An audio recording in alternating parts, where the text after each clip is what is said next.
King maker की भूमिका सिर्फ आम आदमी पार्टी नहीं, कई लोग ये शब्द इस्तेमाल कर रहे हैं कि हम किंग मेकर बनेंगे। चाहे वो आम आदमी पार्टी हो, चाहे वो जो दो गठबंधन हुए हैं रीजनल पार्टी के साथ, चाहे वो हों, तो असल में उनका इस चुनाव में उनकी भूमिका नहीं है लंबी चौड़ी किसी की भी। तो इस तरह की बातें कर रहे हैं किंग मेकर के। या तो ये कहें कि हम सरकार बनाएंगे, तब तो लोगों को कुछ विश्वास बने उनके अंदर। ये कहना कि जी हमारी 2-4 सीट आएंगी और हम फिर डिसाइड करेंगे सरकार किसकी बनेगी, तो इन चीजों से तो लोगों को नहीं बहलाया जा सकता। ये तो एक अपने आप को इस चुनाव में चुनावी तौर पे कुछ रेलेवेंट रखने का जो एक तरीका है, बस वो है, उससे ज्यादा कुछ नहीं। लेकिन ये चीज मैं पहले भी कहता रहा हूं कि 2024 का चुनाव, चाहे वो लोकसभा का था चाहे वो असेंबली का था, ये चुनाव बिल्कुल सीधा कांग्रेस और बीजेपी का है। इसके अंदर तीसरी पार्टी या तीसरा चौथा गठबंधन, उसकी कोई जगह नहीं फिलहाल। सर, बनती है जब भी चुनाव आते हैं तो गुटबाजी की बात होती है, और गुटबाजी में 3 धड़े सामने आते हैं, रणदीप सुरजेवाला, कुमारी शैलजा, इधर भूपेंद्र सिंह हुड्डा। कल ये खबर सामने आई कि पिछले 1 हफ्ते से वो नाराज चल रही हैं। आज इस खबर पर जोर तब और पड़ गया जब खट्टर साहब ने जो है कह दिया कि संभावनाएं तो कुछ भी हो सकता है, संभावनाओं के एक तरीके से ग्रीन सिग्नल देते हुए उन्होंने इशारा किया। अब खबरें आ रही हैं कि इन टच विद बीजेपी कुमारी शैलजा, आप भी एक बड़े नेता हैं, बीजेपी में काफी वक्त तक रहे हैं, क्या इस तरीके की कोशिश बीजेपी करेगी, वो भी इस वक्त चुनाव में जब क्रूशियल है कांग्रेस पार्टी के लिए? बीजेपी आज के दिन हताशा का शिकार है हरियाणा में जो चुनाव चल रहा है उसके संदर्भ में।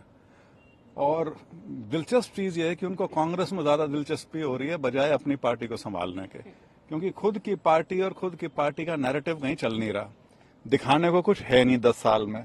और जो मैंने शायद आपको पिछले इंटरव्यू में भी कहा था, जो कुरुक्षेत्र में प्रधानमंत्री जी ने भाषण दिया था, उस भाषण की खूबसूरती ये थी कि वो 9.5 साल सरकार के नायब सैनी जी से पहले उसको भुलाना चाहते हैं, लोगों को ऐसे दर्शा रहे हैं जैसे वो 9.5 साल थे ही नहीं।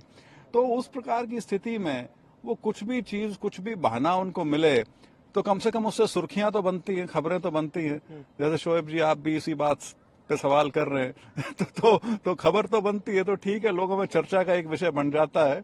लेकिन शैलजा जी जो हैं वो हरियाणा की वरिष्ठतम नेताओं में से हैं, और वो हरियाणा की नहीं, वो तो देश की बहुत बड़ी नेता हैं। बहुत कम उम्र में तो वो केंद्र में मंत्री बन चुकी और जनरल सेक्रेटरी हैं आज के दिन, लोकसभा की सांसद हैं, इतने भारी बहुमत से जीती हैं।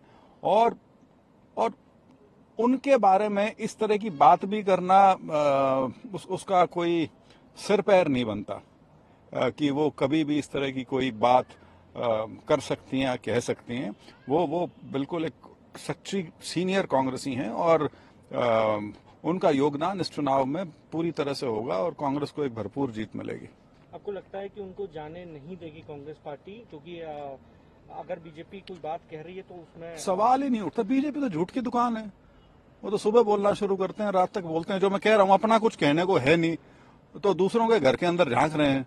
वही अपना घर संभाल लो, हम अपना संभाल लेंगे जैसा भी है। क्योंकि आप भी चुनाव प्रचार कर रहे हैं, आपको किस तरीके का रिस्पांस मिल रहा है? क्योंकि उधर जैसे मैंने पहले भी पूछा, आम आदमी पार्टी कह रही है कि हमारे बिना समर्थन के कोई अगली सरकार बन ही नहीं सकती। भाई उछाना के संदर्भ में कह सकता हूँ, आम आदमी पार्टी तो आपको घूम के देखोगे, देखने को भी नहीं मिलेगी कहीं पे।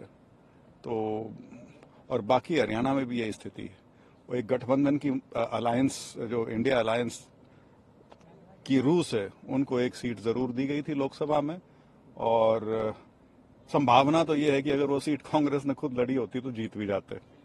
तो उस तरह की स्थिति है। आम आदमी पार्टी को हरियाणा के बारे में कम से कम ज्यादा गलतफहमी है, वो अपने आप को ज्यादा आंकते हैं। हरियाणा में कम से कम आम आदमी पार्टी का अभी किसी प्रकार का ऐसा जनाधार नहीं है कि वो हरियाणा की राजनीति को या चुनाव को प्रभावित कर सके।